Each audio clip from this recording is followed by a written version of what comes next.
그래서 감사하다. 남들이 나에게 사랑 얘기 징그럽게 한다고 지겹게 타박하는데 싫지 않은 이유는 내가 살아있으니 그러겠지. 그래서 감사하다. 사랑의 진짜 맛을 안다면 사랑이라는 말은 매일 듣고 또 들어도 행복한 울림일 텐데 사랑이 지겹다는 건 감성도 죽었고 빛도 잃었기 때문이지. 아직도 고백할 수 있으니 사랑이 두근거린다. 그래서 감사하다. 오늘 내가 살아있음, 하나님의 은혜임을 감사할 수밖에 없는 아침입니다. 그래서 감사합니다. 추수감사절은 단순히 곡식과 열매를 거둔 풍성함을 기뻐하는 날을 넘어서 하나님께서 우리에게 베푸신 구원의 은혜를 다시 한번 바라보는 날이 여러분 추수감사절이에요. 성경은 우리에게 선포합니다. 시편 107편 1절 말씀에 여호와께 감사하라. 그는 선하시며 그 인자하심이 영원하심이로다. 우리가 감사할 수 있는 가장 큰 이유는요, 환경이 아닙니다. 하나님께서 나를 사랑하셨기 때문입니다. 에베소서 2장 4절 5절 말씀에 보시면 우리가 본래 허물과 죄로 죽었던 존재였지만 긍휼이 풍성하신 하나님께서 우리를 사랑하신 그 큰 사랑으로 그리스도와 함께 우리를 다시 살리셨다라고 말씀하고 있죠. 우리가 거둔 그 어떤 열매보다 더 귀한 열매는 바로 예수 그리스도 안에서 얻은 새 생명입니다. 여러분, 추수감사절의 의미를 우리는 여기서부터 시작해야 되는 거예요. 예수 그리스도 안에서 얻은 새 생명, 이 새 생명을 누리는 나, 거기서부터 추수감사절이 시작되는 거예요. 여러분, 추수감사절을 처음 맞았던 성도들도, 그 청교도들도 여러분 풍요 속이 아니라 결핍과 광야 그리고 눈물 속에서 감사를 선택했어요. 그들이 감사할 수 있었던 이유는 딱 한 가지예요. 뭡니까? 하나님이 우리와 함께 하셨다라고 하는 것. 하나님이 우리와 함께 하셨다라고 하는 거기서 그들이 감사할 수 있었던 거예요. 오늘 우리의 감사도 여러분 마찬가지입니다. 우리가 살아온 이 한 해의 길이 순탄한 것만 있었던 것이 아닙니다. 연약함이 있었습니다. 실패가 있었습니다. 부족함이 있었습니다. 눈물이 있었습니다. 아픔이 있었습니다. 고통이 있었습니다. 시련이 있었습니다. 그런 수많은 시간이었을지라도 그 가운데서 한 번도 나를 버리지 않으셨고 그리스도의 사랑은 우리를 떠나지 않았어요. 우리가 오늘 이 추수감사절에 드리는 감사는 결국 세상의 풍성함이 아니라 십자가 위에서 우리에게 부러진 하나님의 그 구원, 그리고 환경이 아니라 예수 그리스도 안에서 누리는 변함없는 한결같은 사랑, 눈에 보이는 열매가 아니라 하나님 나라의 영적 열매를 향한 감사, 바로 이것입니다. 오늘 이 시간 우리 욥기 말씀을 통해서 하나님께서 주시는 그 구원의 은혜를 우리가 다시 한번 바라보면서 그리스도의 사랑을 깊이 다시 한번 느끼고 참된 감사의 중심으로 돌아가는 은혜가 우리 모두에게 있기를 간절히 축복합니다. 여러분, 오늘 본문을 읽으면서 오늘 본문이 욥과 엘리바스의 논쟁 가운데 기록되어진 것만 아니라면요, 오늘 이 말씀 정말 좋은 말씀입니다. 아주 이렇게 아름다운 말씀, 이렇게 귀한 말씀이 없습니다. 그래서 여러분, 오늘을 추수감사절을 맞이하면서 오늘만큼은 이 엘리바스의 그 허물과 잘못을 들추지 않고 오늘 요 본문만으로 한정해서 말씀을 묵상하는 시간을 한번 가져보기를 원해요. 여러분, 오늘 본문에는요, 여러 가지 권면들이 기록되어 있는데 이 모든 권면들이 21절에 여러분 21절에 하나님께 굴복하고 화해하게나, 요 말씀과 연관돼서 기록된 거예요. 다시 말하면 하나님과 화해하고 평안하면은 복을 받는데, 그러면 어떻게 사는 것이 하나님과 화해하는 길이냐, 어떻게 사는 게 하나님과 화목하는 길이냐, 이 말씀이죠.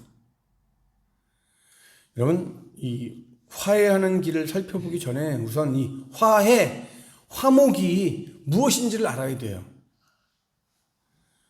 여러분, 화해라고 하는 단어에는요, 친숙하게 되다, 소중히 하다라고 하는 뜻이 담겨져 있어요. 그러니까 우리가 하나님과 화해한다,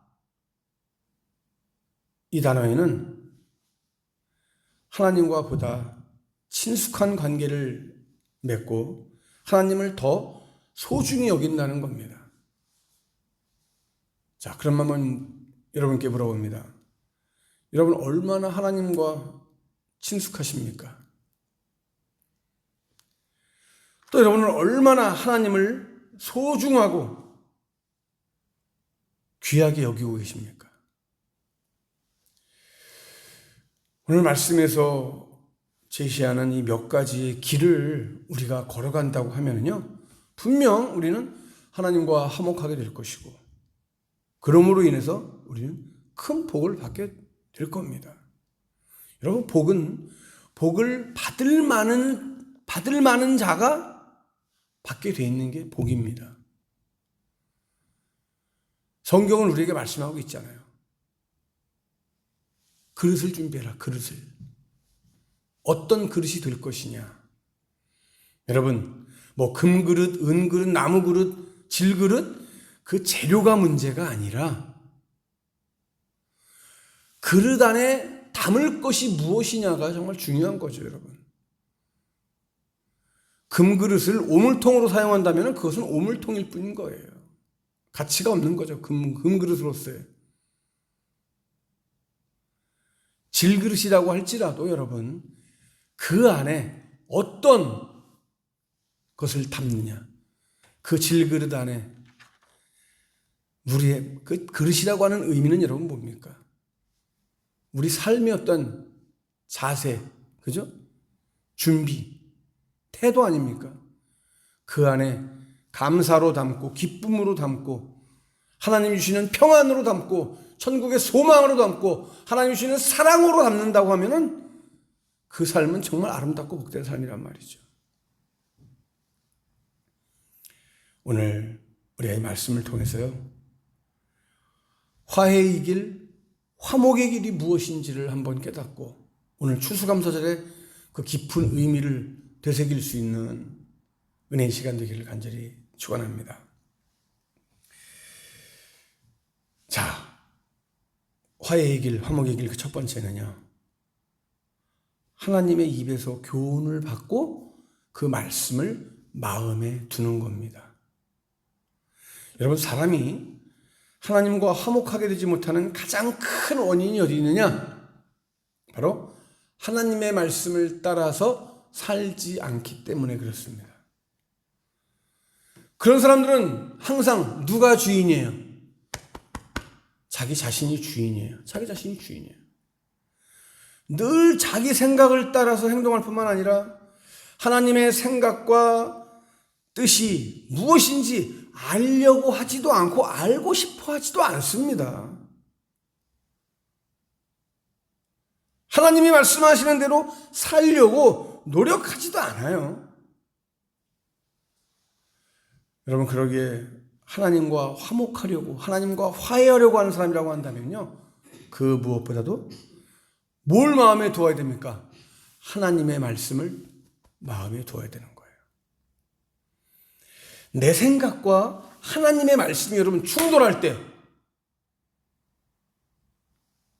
언제나 내 생각은 어떻게 됩니까?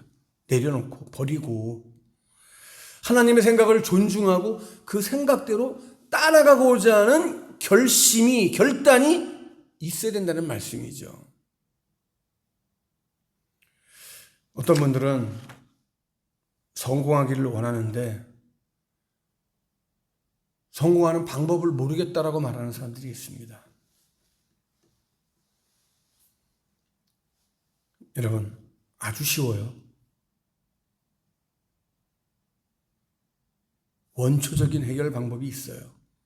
그것이 오늘 성경이 우리에게 주시는 말씀입니다. 진리입니다. 뭐에 성공하면 돼요? 내가 이 세상에서 성공하기를 원한다면 여러분, 무엇에 먼저 성공해야 돼요? 하나님과 화목하는 일에 성공하면 되는 거예요. 하나님과 화목하는 데 성공하면요, 그 사람의 삶은 성공된 삶으로 변화됩니다.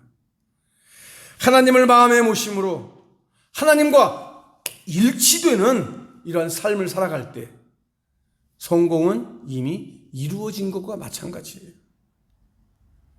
왜? 하나님께서 그것을 보증해 주시기 때문에. 하나님과 일치하는 삶, 하나님과 화목하는 삶을 살아가시기를 주님의 이름으로 간절히 축원합니다. 두 번째는 뭘 증거하고 있습니까? 전능자에게로 돌아가고 장막에서 불의를 멀리하라고 말씀합니다. 여러분, 전능자 하나님에게로 돌아간다라고 하는 것은 하나님 보시기에 악한 것을 가까이 하지 않는 것을 말하는 거예요. 데살로니가전서 5장 22절에서 우리에게 뭐라고 말씀하십니까? 악은 모든 모양이라도 버려라. 악은 모든 모양이라도 버리라고 말씀하고 있어요. 모든 모양, 즉 모든 종류의 죄악 중에 가장 대표적인 것이 여러분 뭡니까? 뭐예요, 여러분? 이 세상 살아가는 우리 인간들의 욕심. 특히 재물에 대한 욕심을 버려야 돼요.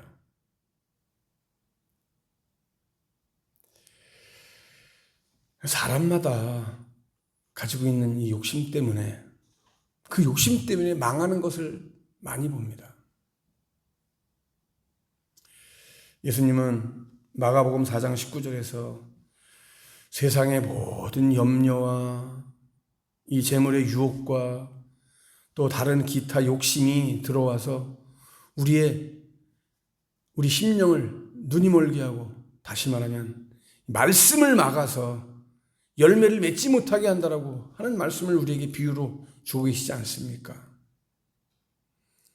그래서 갈라디아서 5장 24절에서는 그리스도 예수께 속한 사람은 자기 육체를 정욕과 욕망과 함께 어디에다 못 박아요? 십자가에 못 박는 사람이라고 분명히 증거하고 있습니다.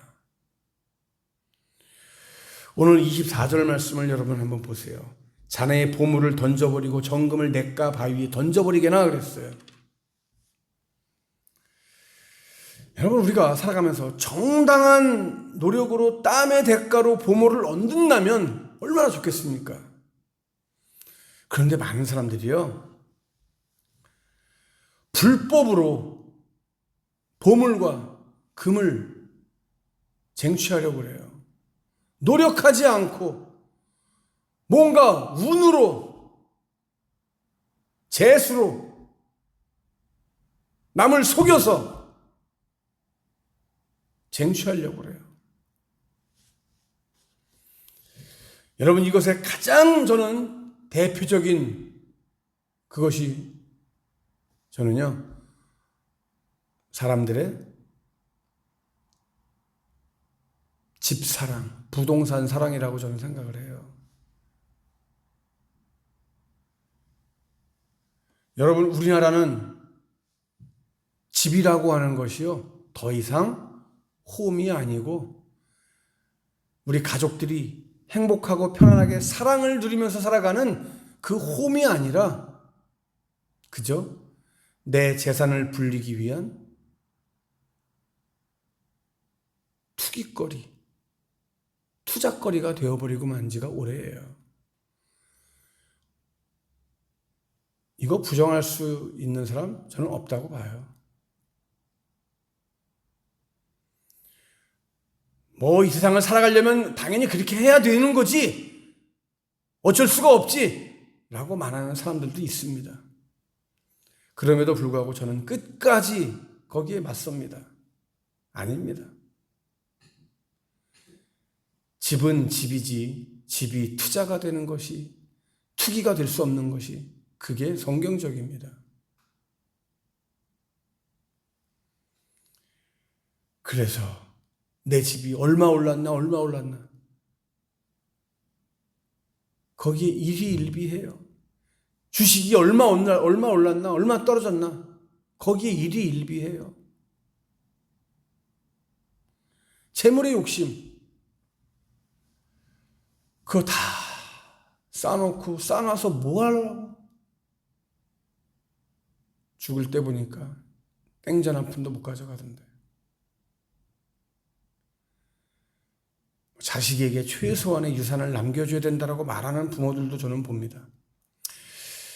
그 마음 심정은, 자식을 생각하는 심정은 이해는 합니다만은, 그러나 그것이 저는 결코 바른 방법이라고 생각하지는 않습니다.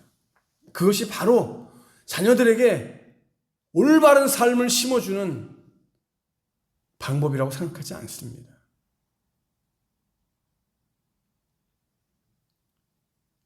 영적인 유산을 물려줄 생각을 해야죠. 하나님을 믿지 않는 사람들이라고 한다면 우리들은 영적인 유산이 가장 큰 유산이라고 말을 하지만, 하나님을 믿지 않는 세상 사람들은 어떻게 해야 됩니까, 여러분? 자녀들에게 정신적인, 그죠? 우리가 흔히 말하는 정신적인 유산, 올바른 정신적인 그 유산을 물려줄 생각을 해야죠. 자식에게 부동산 물려주고 한 푼 물려준다고 해서 여러분 자식이 잘 될 것 같습니까?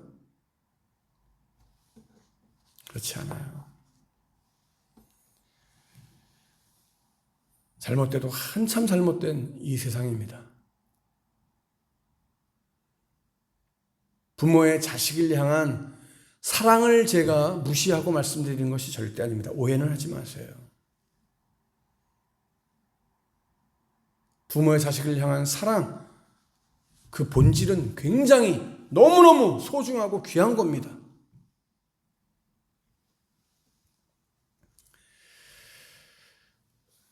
그러나 물질적인 성공이 인생의 성공이라고 생각하고 살아가는 그것에서 우리는 탈출해야 됩니다.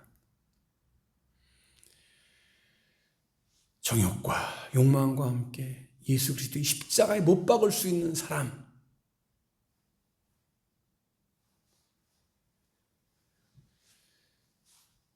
바로 이 세상에서의 욕심을 버리고 무엇보다 재물에 대한 욕심을 버리고 자유로워지려면요,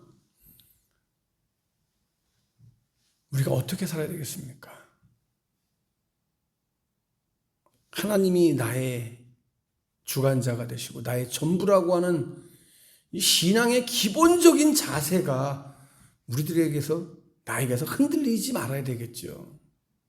그러나 많은 사람들이 이것이 흔들리는 것에서 끝나지 않고요, 이미 내어버린 사람들이 많아요. 똑같이 살아갑니다, 세상 사람들과.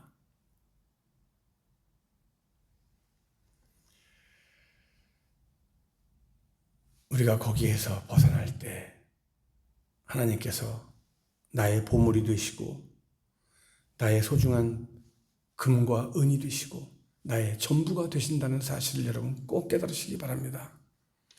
여러분, 무엇이 보물입니까? 하나님을 기뻐하고 하나님께 얼굴을 드는 것, 그게 보물이에요. 하나님께 기쁨이 되는 존재가 되는 것, 여러분, 이것이 가장 소중한 보물이란 말이에요. 이게 정말 보배로운 삶이에요. 특별히 우리가 하나님께 기도한 것을 응답받는 것은 그 무엇과도 바꿀 수 없는 보물이에요. 기도하면 되는데, 말씀을 믿으면 되는데, 그리고 믿고 따라가면 되는데, 그처럼 귀한 것이 여러분 어디 있습니까? 무엇을 경영하든지 하나님께서 이루신다고 했는데 그보다 더 귀하고 값진 것이 어디 있어요? 여러분, 이 진짜 보물을 버려두고 자꾸 헛된 것에 눈 돌리지 마세요. 우리가 불의를 버리고 하나님께 돌아갈 때에, 하나님과 화목할 때에 거기서 모든 문제가 회복되어지고 해결되고 다시 시작되고 이루어지는 거예요. 이 말씀을 우리가 붙잡아야 됩니다. 마지막으로 오늘 성경은 우리들에게 겸손하고 성결한 삶을 살라고 말씀하고 있어요. 하나님과 화목하는 길, 그것이 뭐예요? 겸손하고 성결한 삶을 살아가는 거예요. 자, 29절 말씀처럼 여러분, 자네가 낮아진 때 믿음으로 높아질지어다라고 말한다면 그분께서 낮아진 자를 구원하실 것이네. 그렇습니다. 하나님은 어떤 사람을 구하신다고요? 겸손한 자, 낮아진 자를 구하신다 그랬어요. 시편 147편 6절 말씀을 여러분 보세요. 여호와는 겸손한 자를 살게 하시지만 악한 자는 어떻게 해요? 땅에 내던지십니다 라고 고백하고 있어요. 하나님은 겸손한 자를 살게 하신대요. 그런데 악한 자는 어떤, 악한 자가 누구예요? 교만한 사람.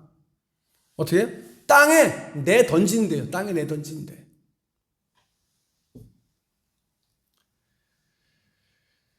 하나님께서 붙들어 주시는 사람, 그 사람은 먹고 배부른 삶을 살게 되는 거예요. 이게 시편 22편 26절에서 우리에게 주시는 말씀이잖아요. 또한 하나님은 겸손한 자를 높여주세요. 시편 10편 17절 말씀 보세요. 하나님께서 겸손한 자의 소원을 들어주신다고 그랬어요. 여러분이 너무나 잘 아는 잠언 18장 12절에서는요. 마음의 교만은 멸망의 선봉이고 겸손은 존귀의 앞잡이다 라고 우리에게 증거합니다. 여러분, 하나님과의 화목이 깨지는 이유 중에 하나가 뭐예요, 여러분? 교만이에요, 교만. 그래서 스스로 높아지려고 하는 이 교만은요, 그 옛날 바벨탑 사건처럼 하나님과 대적이 되는 거예요. 그래서 패망하고 마는 거예요. 억지로 어떻게든 수단과 방법을 가리지 않고 자신을 높이려고 하는 사람 분명히 낮아지게 돼 있어요. 하나님께서 그냥 두지 않으세요. 낮추세요. 하나님께서 누르세요. 여러분, 복 받기를 원하십니까? 성공의 삶을 살기를 원하십니까? 오늘 추수감사절을 맞이하면서 여러분, 진정한 복, 진정한 성공, 이것을 원하신다고 한다면 무엇보다 하나님과 화목하고 평안하시기를 바랍니다. 하나님과 화해하시기를 바랍니다. 여러분, 겸손하기를 바랍니다. 성결한 삶을 살아가시기를 바랍니다. 그러면 하나님께서 높여주시고 하나님께서 이루어 주십니다. 하나님께서 반드시 우리들 삶과 가정과 일터와 우리들의 인생에 큰 은혜를 베푸시고 모든 것 협력하여 선을 이루어 주실 줄로 믿습니다. 오늘 이 추수감사절이 우리가 먼저 하나님의 그 은혜에 감격해서 하나님과 더욱더 화목하게 되는 그 화목의 길로 나아가는 정말 아름답고 복된 감사절, 추수감사절이 다 되시기를 주님의 이름으로 간절히 축복합니다.